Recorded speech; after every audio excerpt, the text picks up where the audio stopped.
You come from a much more prideful history at Nebraska, and it felt like, the Matt Rule era didn't have to get off to a winning start, but man, it would have been so much better if they did. Looked like they were going to, and then Nebraska'd all over themselves at the end. Why don't you explain what you saw there from the Huskers in game one, Adam? I'm about to Nebraska all over you in that ugly backwards hat. You and your loyal fan base wearing the opposing team shirts. All right, here's the deal. All right, Minnesota, going into halftime, it really felt like they were not dominating, but like firmly in control of the game. But then you looked at the stats. Nebraska actually had more yards, more rushing yards, averaging over 7 yards per carry.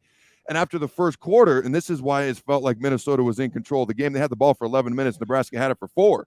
Now, as the game progressed, it felt like it switched the other way. By the end, Minnesota only had the ball for 1 more minute than Nebraska, which basically meant for the last 3 quarters, Nebraska controlled the game. What happened? Okay, we had more total yards, more rush yards, more yards per carry. Minnesota only rushed the ball for 55 yards, 2.2 yards per carry. Okay, Nebraska had 4 turnovers. Nebraska had more than twice as many penalties, more than twice as many penalty yards. Okay, and when we basically just needed to seal the game, we literally fumbled the game away, unfortunately. And to Minnesota's credit, they didn't play well, but they found a way to win. And unfortunately, the Huskers did the opposite.